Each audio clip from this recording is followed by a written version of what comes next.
Hello everyone, my name is Vanshika Tiwari. I am from 9th C. Today I am going to present my presentation on histogram, bar graph and frequency polygon. So first of all, हमें समझना होगा कि statics क्या होता है.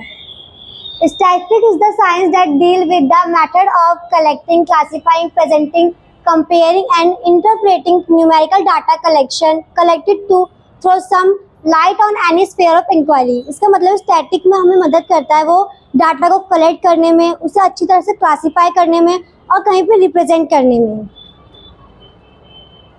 फिर आता है हमारा graphic representation. Graphic representation are visual way to present data using charts, graph and diagrams rather than just number and table. It helps to make data easier to understand, compare and analyze by transforming it into a visual format. This method is commonly used in mathematics, statistics and data visualization to classify trends and patterns within data set.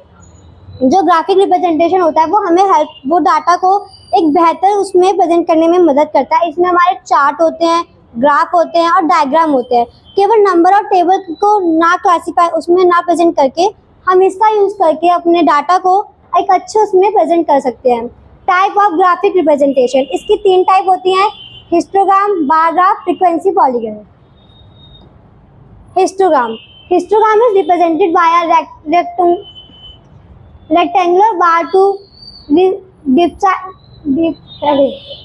depict frequency distribution. जो histogram है वो हमें एक rectangular बार में present होता है, जिससे जो हमारी फ्रीक्वेंसी या डिस्ट्रीब्यूशन है उसे हम बहुत अच्छी तरह से देख पाते हैं. Size of the class interval is represented bye width. जो साइज है क्लास इंटरवल का, वो जो बार वो है रेक्टेंगुलर बार, उसकी विड्थ से होता है. Size of the frequency is represented by the height. जो फ्रीक्वेंसी का साइज है वो हाइट से रिप्रेजेंट होता है. Class interval is important in the construction of histogram and represented in horizontal और x axis of the graph. जो class interval है वो बहुत ज़रूरी होता है हिस्टोग्राम में, और वो हॉरिजॉन्टल और एक्स एक्सिस पे होता है. Frequency is represented as height in the graph on Y axis. जो फ्रीक्वेंसी होती है वो हाइट को रिप्रेजेंट करती है, जो कि वाई एक्सिस पे लाई करती है. ये है हिस्टोग्राम की image.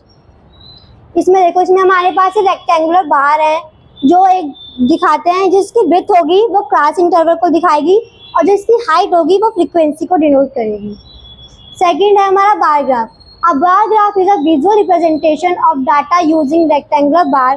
The length and height of each bar is correspond to the value it represent. Bar graph are used to compare and contrast data across different category, making it easy to see which category have higher or lower value.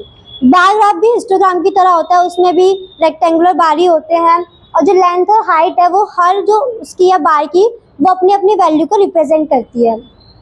जो bar graph होता है उसको हमें ये दिखाता है, इसमें हमें ईजी होता है कि किस उसकी सबसे ज़्यादा हाई वैल्यू है, किसकी लो वैल्यू है. यह है बार ग्राफ. बार ग्राफ और हिस्टोग्राम में बस यही अंतर होता है कि बार ग्राफ में बीच हर उसमें बार में बीच में गैप होगा और हिस्टोग्राम में बीच में कोई भी हमें गैप नहीं दिखने को मिलता है. नेक्स्ट है हमारा frequency polygon. It is a type of graphical representation of data. जो ये है एक ग्राफिकल रिप्रेजेंटेशन है डाटा का, इसमें हम डाटा को रिप्रेजेंट करते हैं. It is a line graph in which point are joint by straight line to make a polygon. इसमें लाइन्स होती हैं जो एक दूसरे से ज्वाइंट होती हैं, जो एक पॉलीगन बनाती हैं. It can be constructed by joining the midpoint of the top of all the rectangular in a histogram. ये हिस्टोग्राम में बन सकता है. जब हम हिस्टोग्राम के सारे टॉप पॉइंट को ज्वाइन करेंगे तब भी हम फ्रीक्वेंसी पॉलीगन उसमें बना सकते हैं. The height of the point represent the frequencies. जो उसकी हाइट होगी वो फ्रीक्वेंसी को डिनोट करेगी. It can also be drawn without constructing a histogram. ऐसा नहीं जब हिस्टोग्राम होगा तभी फ्रीक्वेंसी पॉलीगन बनेगा, हम बिना हिस्टोग्राम के भी अपना फ्रीक्वेंसी पॉलीगन बना सकते हैं. ऐसा होता है फ्रीक्वेंसी पॉलीगन. इसमें पॉइंट टू पॉइंट हम कनेक्ट करते हैं जो हमारा फ्रीक्वेंसी पॉलीगन बन जाता है. Thank you.